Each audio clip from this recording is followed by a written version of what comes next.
고급 중식당에서 비명이 터졌습니다. 한 남자의 얼굴에서 까만 짜장면이 흘러내리고 있었습니다. 남자는 고개를 숙인 채 떨고 있었습니다. 대체 무슨 일이? 평범해 보였던 그에게는 아무도 모르는 비밀이 있었습니다. 이 놀라운 반전이 궁금하시다면 구독과 좋아요 버튼 1번만 눌러주세요. 이틀 전 회사 복도. 박 과장, 이게 뭐야? 상사의 고함이 터졌습니다. 남자가 화들짝 놀라며 어깨를 움츠렸습니다. 박준혁, 55살 중소기업 과장. 화장실로 들어간 준혁은 거울 앞에 섰습니다. 셔츠를 걷어 올렸습니다. 왼쪽 갈비뼈에 오래된 흉터. 손이 습관적으로 그곳을 쓸었습니다. 순간 플래시백. 35년 전 체육관 뒤. 일진들이 그를 둘러싸고 있었습니다. 발길질, 주먹, 갈비뼈가 부러지는 소리. 17살 준혁이 바닥에 쓰러졌습니다. 플래시백 끝. 거울 속 준혁의 눈빛이 흔들렸습니다. 휴대폰이 울렸습니다. 아빠, 상견례 이틀 뒤야. 잊지 마. 딸 서연의 목소리. 집에 돌아온 준혁은 옷장 깊숙한 곳에서 낡은 양복을 꺼냈습니다. 한숨이 나왔습니다. 다음 날 점심시간. 박 과장은 또 편의점이네. 동료들이 킥킥거리며 지나갔습니다. 준혁은 1,000원짜리 도시락 하나를 들고 구석 벤치에 앉았습니다. 동료들은 회식 이야기로 떠들었지만 준혁은 초대받지 못했습니다. 오후 은행. 박준혁 고객님, 현재 신용등급으로는 1,000만 원이 한계입니다. 대출 상담사가 모니터를 보며 말했습니다. 1,000만 원이요? 딸 결혼식인데. 죄송합니다만 더 이상은 어렵습니다. 준혁은 고개를 숙인 채 은행을 나왔습니다. 밤, 좁은 투룸 아파트. 준혁은 혼자 라면을 끓였습니다. 냄비에서 김이 올라왔습니다. 서랍을 열다가 손이 멈췄습니다. 오래된 명함 한 장. 국세청 조사사국 국장 박준혁. 준혁은 명함을 한참 들여다보았습니다. 손가락이 명함 모서리를 쓸었습니다. 잠시 후 명함을 다시 서랍 깊숙이 밀어 넣었습니다. 딸 결혼 때까지는 조용히 살자. 그의 목소리는 떨렸습니다. 라면 국물이 넘쳐 흘렀지만 준혁은 멍하니 앉아 있었습니다.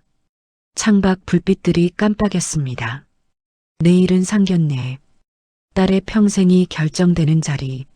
낡은 양복을 다시 꺼내 확인했습니다. 구겨진 소매, 해진 단추. 이거라도 입고 가야지. 불을 껐습니다. 어둠 속에서 준혁의 실루엣만 남았습니다.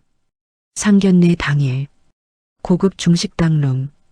준혁은 낡은 양복을 입고 딸 서연과 들어섰습니다. 맞은편에 앉은 남자. 장민호.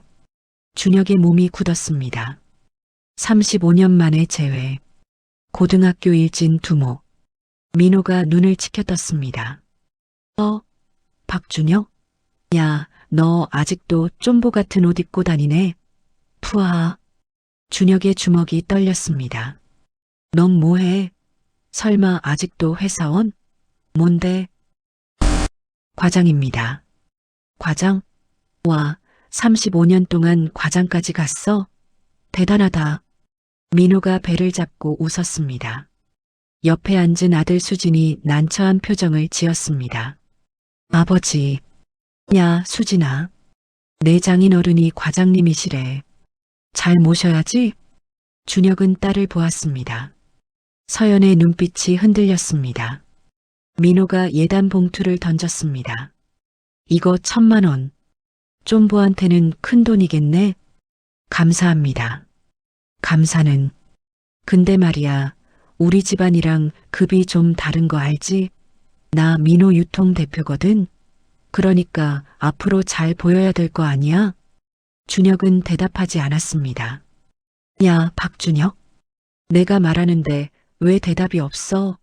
우리 집안한테 패 끼칠 생각 없으면 지금 사과 한번 해봐.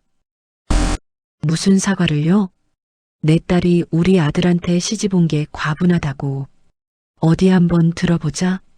서연이 떨렸습니다. 아빠 괜찮아. 준혁은 딸을 보았습니다. 눈물이 맺혔습니다. 고개를 숙였습니다. 죄송합니다. 그 순간 민호가 짜장면 그릇을 들어 올렸습니다. 얘다, 옛날처럼 또 먹어봐라. 쾅! 짜장면이 준혁의 얼굴에 쏟아졌습니다. 으악! 서연의 비명. 수진이 벌떡 일어났습니다. 아버지, 이게 무슨 짓이십니까? 닥쳐. 옛날 생각나서 그래. 민호가 껄껄 웃었습니다. 준혁은 움직이지 않았습니다.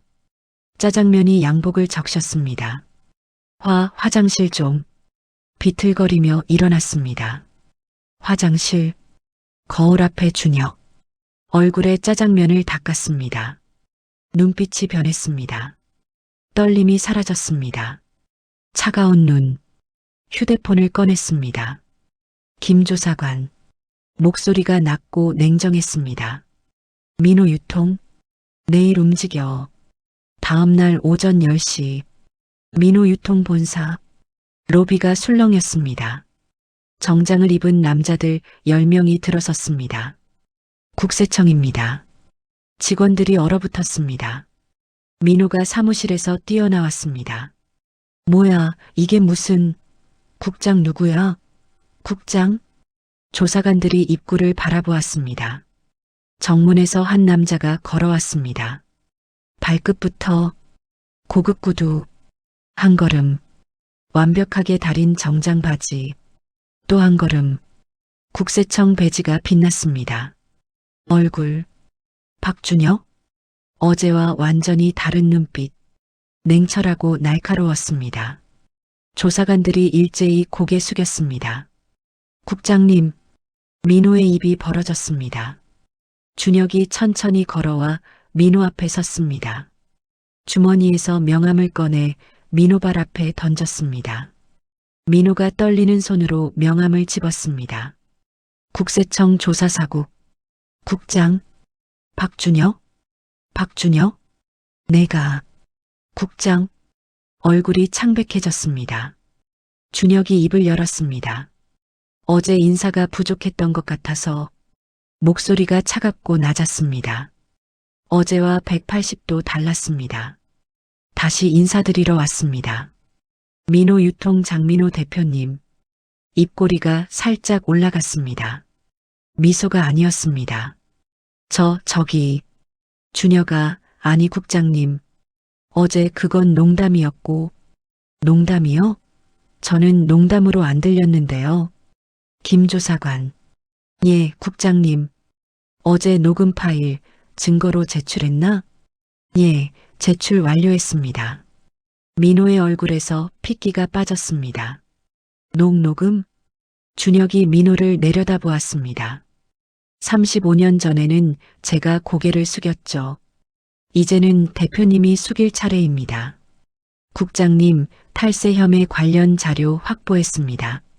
조사관이 서류 뭉치를 들고 왔습니다. 민호가 주저앉았습니다. 이게... 이럴 수가... 준혁은 차갑게 돌아섰습니다. 조사 시작하십시오. 예. 조사관들이 사무실로 흩어졌습니다. 준혁이 마지막으로 민호를 보았습니다. 참, 어제 짜장면. 잘 먹었습니다. 민호는 바닥에 주저앉아 떨고 있었습니다. 해시태그 시퀀스 사수진의 진심 발견. 조사 사흘째. 준혁은 피해자들을 직접 만났습니다. 국장님, 민호 유통 때문에 가게 문 닫았습니다. 납품대금 4개월치를 안 줘서요. 첫 번째 피해자. 그런데 며칠 전에 장수진 씨가 찾아왔어요. 무릎 꿇고 사과하더라고요. 준혁의 눈빛이 흔들렸습니다. 장수진이요? 네, 민호 대표 아들이요. 눈물 흘리면서 용서를 빌었습니다. 두 번째 피해자. 장수진 씨가 자기 적금 깨서 보상해줬어요. 2천만 원이나. 적금을요? 네. 아버지 몰래 한 거라고 하더군요. 준혁은 고개를 끄덕였습니다. 그날 밤 준혁은 수진을 미행했습니다. 비가 내렸습니다. 수진이 병원 앞에 섰습니다. 산재 피해자 가족이 나왔습니다. 수진이 무릎을 꿇었습니다. 제발 용서해 주십시오. 이 자식이. 남자가 수진의 뺨을 때렸습니다. 짝! 수진은 피하지 않았습니다. 더 때리셔도 됩니다. 여자도 수진을 밀쳤습니다. 수진이 빗속에 쓰러졌습니다. 일어나 다시 무릎 꿇었습니다. 저희 아버지가 저지른 일입니다. 제가 책임지겠습니다. 봉투를 꺼냈습니다. 제 전 재산입니다. 적지만 받아주십시오. 남자가 봉투를 집어던졌습니다. 내 아버지가 우리 아들 죽였어. 돈으로 되는 줄 알아? 죄송합니다. 정말 죄송합니다. 수진이 계속 절했습니다. 비에 흠뻑 젖은 채 준혁은 멀리서 지켜보았습니다. 아비는 악마인데 자식은 천사구나. 수진이 쓰러졌습니다. 가족들이 돌아갔습니다. 빗속에 혼자 남은 수진이 울고 있었습니다. 준혁이 다가가려다 멈췄습니다. 발길을 돌렸습니다. 차 안. 준혁은 핸들을 움켜쥐었습니다. 저 아이는 죄가 없어. 손이 떨렸습니다. 휴대폰을 꺼냈습니다. 딸 서연에게 문자. 서연아, 수진이는 좋은 사람이구나. 답장. 아빠 알았어요? 오빤 정말 착한 사람이에요. 준혁은 휴대폰을 내려놓았습니다. 빗소리만 차창을 두드렸습니다. 눈빛이 흔들렸습니다. 복수와 정의 사이. 선택의 순간이 다가오고 있었습니다. 세무조사 발표 전날 밤. 초인종이 울렸습니다. 서연이 서 있었습니다. 눈이 빨갛게 부어 있었습니다. 아빠가 수진 오빠 아버지 망하게 하는 거야? 준혁은 대답하지 못했습니다. 아빠 대답해봐. 맞아? 그래. 서연의 눈에서 눈물이 흘렀습니다. 오빠는 아무 죄도 없는데 아빠가 복수 때문에 내 행복 뺏는 거야? 서연아, 아빠는 나보다 복수가 더 중요해. 서연이 울며 소리쳤습니다. 서연아, 그게 아니라. 뭐가 아니야? 아빠, 난 아빠가 강한 사람인 줄 알았어. 근데 아빠는 그냥 겁쟁이야. 35년 동안 참았다가 이제 와서 힘으로 짓밟는 거잖아. 겁쟁이. 준혁의 얼굴이 일그러졌습니다. 아빠 실망이야. 정말 실망이야. 서연이 돌아섰습니다. 서연아. 문이 쾅 닫혔습니다. 준혁은 멍하니 섰습니다. 무릎에 힘이 풀렸습니다. 주저앉았습니다. 한참 후 서랍에서 서연의 어릴 적 사진첩을 꺼냈습니다. 떨리는 손으로 펼쳤습니다. 7살 서연이 웃고 있었습니다. 어린이 글씨. 아빠 최고. 준혁의 손이 멈췄습니다. 사진첩을 덮었습니다. 화장실 거울 앞. 셔츠를 걷어 올렸습니다. 갈비뼈 흉터. 손이 그곳을 움켜쥐었습니다. 내가 뭘 하고 있는 거야? 절규가 터졌습니다. 휴대폰이 울렸습니다. 민호의 문자. 조사 취소해. 10억 줄게. 준혁이 휴대폰을 벽에 던졌습니다. 바닥에 흩어진 휴대폰. 한참을 바라보았습니다. 떨리는 손으로 주었습니다. 전화를 걸었습니다. 김 조사관. 목소리가 갈라졌습니다. 내일. 예정대로. 딴 수지는 건드리지 마. 전화를 끊었습니다. 바닥에 주저앉았습니다. 딸의 목소리가 귓가에 맴돌았습니다. 겁쟁이야. 실망이야. 어깨가 떨렸습니다. 창밖에 비가 내리기 시작했습니다. 다음 날 오후 인천공항. 민호가 수속 카운터에 섰습니다. 장민호 씨, 국세청입니다. 동행해 주시죠. 조사관들이 수갑을 채웠습니다. 이게 무슨, 나라고. 민호가 발버둥 쳤습니다. 플래시가 터졌습니다. 저녁 뉴스, 민호 유통 장민호 대표 탈세 100억 원 규모로 긴급 체포됐습니다. 국세청 사무실, 준혁은 모니터로 뉴스를 보고 있었습니다. 무표정했습니다. 눈빛은 공허했습니다. 국장님 수고하셨습니다. 김 조사관, 준혁은 대답 없이 일어났습니다. 그날 밤 폭우가 쏟아졌습니다. 현관앞 한 사람이 무릎 꿇고 있었습니다. 수진, 비에 흠뻑 젖어 있었습니다. 국장님, 용서해 주세요. 수진이 고개를 들었습니다. 눈물과 빗물이 섞였습니다. 준혁은 말없이 섰습니다. 제 아버지가 국장님께 무슨 짓을 했는지 이제 알았습니다. 수진이 떨리는 손으로 봉투를 꺼냈습니다. 제 전 재산입니다. 피해자들께 전해 주십시오. 봉투를 내밀었습니다. 준혁의 손이 떨렸습니다. 일어나세요. 국장님, 일어나라고요. 목소리가 갈라졌습니다. 수진이 천천히 일어섰습니다. 준혁은 봉투를 받지 않았습니다.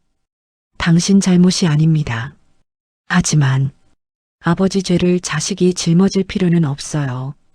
준혁의 눈에서 눈물이 흘렀습니다. 빗속 두 남자가 마주 섰습니다. 수진도 울었습니다. 죄송합니다. 정말 죄송합니다. 준혁은 고개를 돌렸습니다. 돌아가세요. 서연이가 기다리고 있을 겁니다. 수진이 깊게 고개 숙였습니다. 감사합니다. 수진이 빗속으로 사라졌습니다. 준혁은 홀로 섰습니다. 봉투가 바닥에 있었습니다. 주워들었습니다. 무거웠습니다. 돈의 무게가 아니었습니다. 한 청년의 진심. 준혁은 하늘을 올려다보았습니다. 빗물이 얼굴을 적셨습니다. 35년 전 내가 원했던 건 이게 아니었는데. 독백이 빗소리에 섞였습니다. 천천히 집 안으로 들어갔습니다.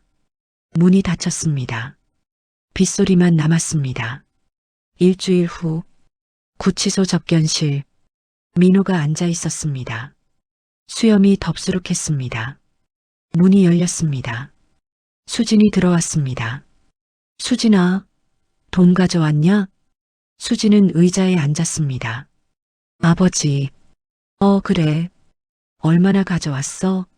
변호사 선임비가 최소 5천은 들어간다는데 제 전 재산 피해자분들께 드렸습니다. 민호의 입이 벌어졌습니다. 뭐? 아버지가 해치신 분들께 보상했습니다. 이 미친놈아. 민호가 테이블을 쳤습니다. 쾅!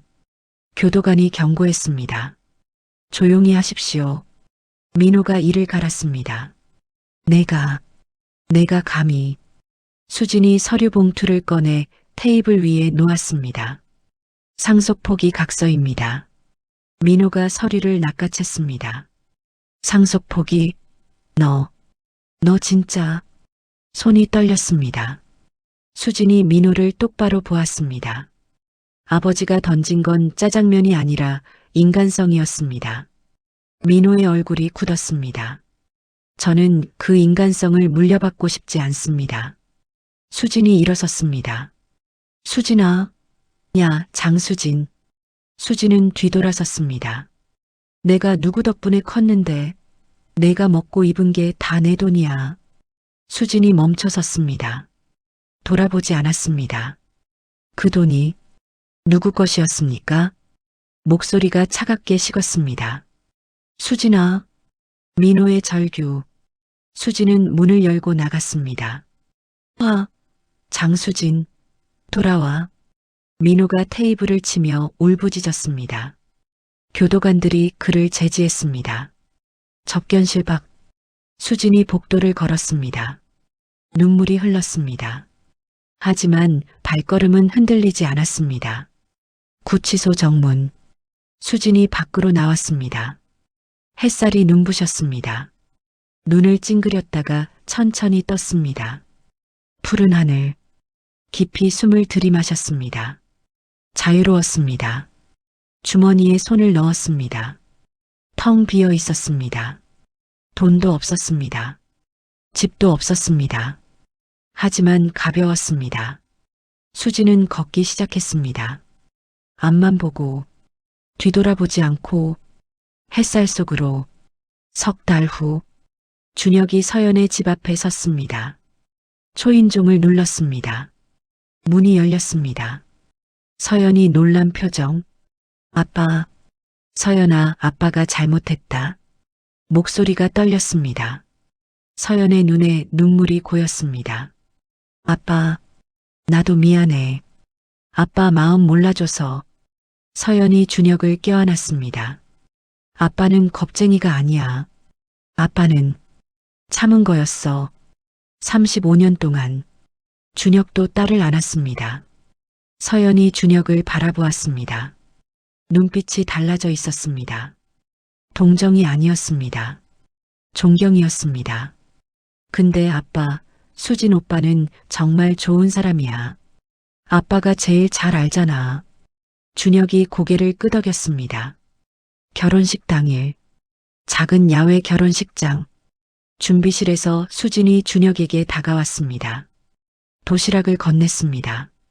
국장님, 뚜껑을 열었습니다. 서툰 짜장면. 한 입 먹었습니다. 짜다. 면도 불었어. 수진이 고개를 숙였습니다. 죄송합니다. 준혁이 웃었습니다. 하지만 세상에서 제일 맛있구나. 품에서 통장을 꺼냈습니다.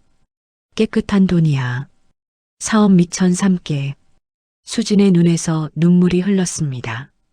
준혁을 껴안았습니다. 감사합니다. 아버지. 음악이 흘렀습니다. 준혁이 서연과 팔짱을 꼈습니다. 버질로드를 걸었습니다. 그때 옆 테이블에서 접시가 떨어졌습니다. 쾅! 큰 소리. 과거였다면 움찔했을 소리. 하지만 준혁은 전혀 놀라지 않았습니다. 오히려 웃으며 서연에게 물었습니다. 괜찮니? 서연이 놀라며 아버지를 보았습니다. 아빠, 안 놀랐어? 준혁이 자연스럽게 웃었습니다.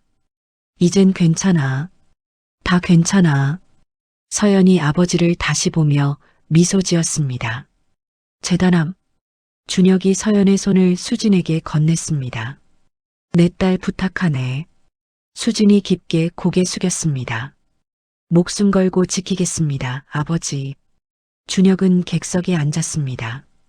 두 사람을 바라보았습니다. 손이 무의식적으로 갈비뼈로 갔습니다. 그러다 멈췄습니다. 손을 내렸습니다. 미소 지었습니다. 하늘을 올려다보았습니다. 푸른 하늘. 35년 전 일지는 내게 흉터를 줬지만 그 아들은 내게 진짜 아들과 치유를 줬다. 독백이 바람에 실렸습니다. 준혁의 얼굴에 평화가 깃들었습니다.